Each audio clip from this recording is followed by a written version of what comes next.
tubig sa bura.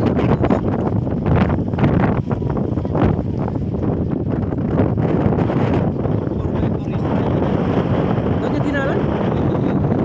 Ababo, pwede siguro. 4x4 is naman. Ilaban na. Alin naman matarik eh. Ano po to? Magbara na yun. Nung sa sadyara naman dadalanan din ay din gulong masyasyan. Yan, napupuno yan. Ayan yung level ng tubig niya, oh. Bakas ng alon yan.